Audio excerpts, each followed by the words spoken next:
Cât timp o să fac introducerea, o să las să ruleze niște imagini filmate cu drona. Eu am ajuns întâmplător în tura asta. Pompei cu Mișu plănuiseră aproape 3 săptămâni în Turcia, în munții Taurus și Antitaurus. Tura fusese desenată de Pompei cu mult timp înainte și eu am intrat în horă cu vreo 2 luni înainte de plecare. La fel ca și în turele mele, totul era planificat la zi, așa că începem cu ziua precedentă plecării. Suntem gata! Let's go! Când cei doi, ca niște adevărați posesori de BMW, își urcă motoarele pe platformă. Până la Eskişehir, ei vor merge cu mașina. Eu, cu motocicleta pregătită și cauciucuri noi, o să merg călare. Ciao! Drum bun! Salut soția și plec până la capătul străzii, după care mă întorc să montez roata față corect. Ei cu mașina, eu cu motorul, ne adunăm în prima seară în Veliko Târnovo. Ziua următoare intru în Turcia și, trecând pe lângă Istanbul, ajung în Eskişehir cu vreo oră înaintea lor. Ajung și băieții, descarcă motoarele și procedem la prima cină turcească din multele ce vor urma.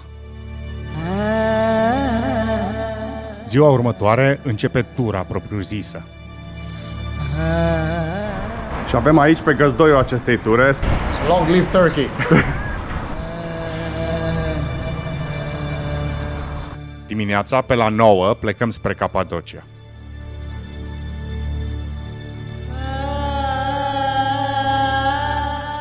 Înainte să ieșim din Eskişehir, dăm și de prima mostră de condus turcesc.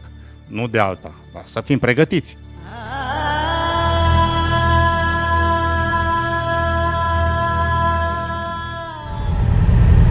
Faceți cu mâinile înapoi.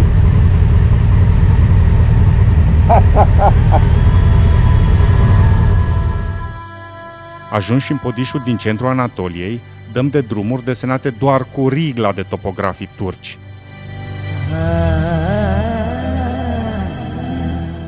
Deși pare că suntem la câmpie, altitudinea este de 1000 de metri și nu o să coborâm sub ea decât după ce trecem munții. După prima oră de curbe verticale, ajungem în satul în care s-a născut echivalentul turc al lui Păcală, Nastratin Hoxha. Nastratin Hoxha a fost un filozof și scriitor turc din secolul al XIII-lea, portretizat ca o figură satirică.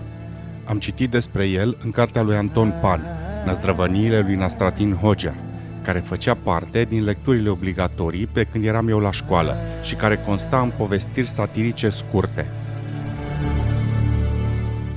Ajungem la casa memorială, unde a luat țeapă ca la turci, de la vreo 6 turcoaice bătrâne, care ne-au înconjurat și ne-au convins să cumpărăm 2 pungi de semințe care nu erau nici măcar prăjite, doar uscate. După încă o oră de motocicli pe drumuri drepte, se vede în dreapta monumentul Mehmetçik. Imediat ajungem la Dua Tepe, un complex memorial ridicat în memoria bătăliei de la Sakarya, care a fost un punct de cotitură în războiul greco-turc condus de Mustafa Kemal Pasha. Războiul a durat până în 1922, când mișcarea naționalistă turcă a detronat guvernul otoman. Plecând de acolo, părăsim autostrada de Ankara și ne dăm pe niște drumuri secundare prin Podișul Anatoliei.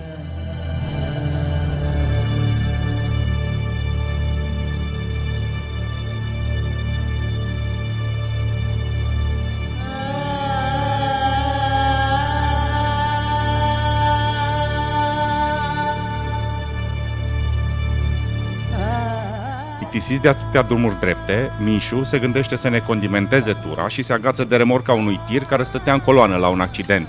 În afara unei catarame rupte, n-am avut nicio problemă.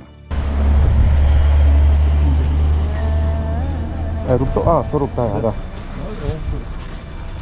Ușor să te strecori cu motocicleta cu bagaje printre camioanele staționate, dar noi suntem capabili, că doar nu o să stăm la coadă.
prânzul l-am luat pe malul lacului Tuzgolu, unul dintre cele mai mari lacuri hipersaline din lume. Are o suprafață de aproximativ 1600 de kilometri pătrați și o salinitate de vreo 9 ori mai mare decât apele oceanice. Interesant este faptul că adâncimea medie este de 1,5 de metru și maxima de 1,5 metru.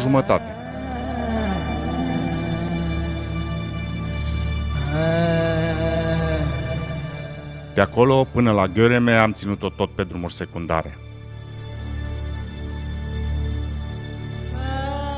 Intrăm în Parcul Național Göreme și o lăsăm mai ușor pentru că peisajele sunt de poveste. Hornurile din Göreme sunt formațiuni din tuf vulcanic acoperite cu bazalt și erodate de apă și vânt în milioane de ani.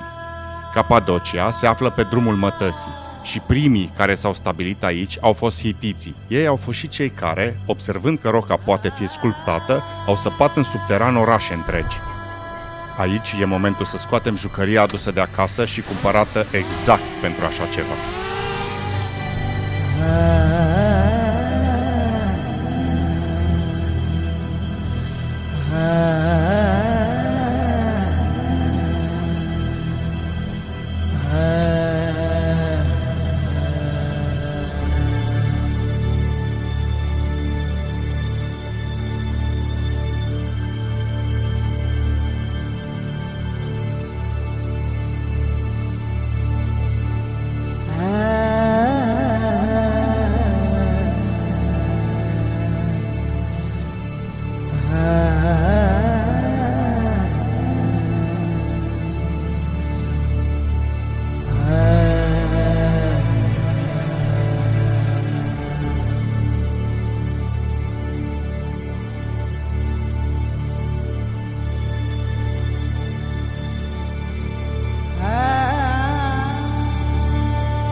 Prima zi fără evenimente majore. Hai bă, cum, n-a fost? Doar unii și-au încercat gențile și cataramele. Terminăm cu succes ziua cu un văru și cu testi kebab, o mâncare specifică anatoliană.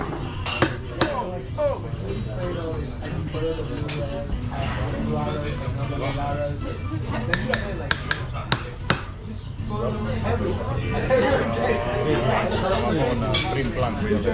Sizzling menu. Thank you.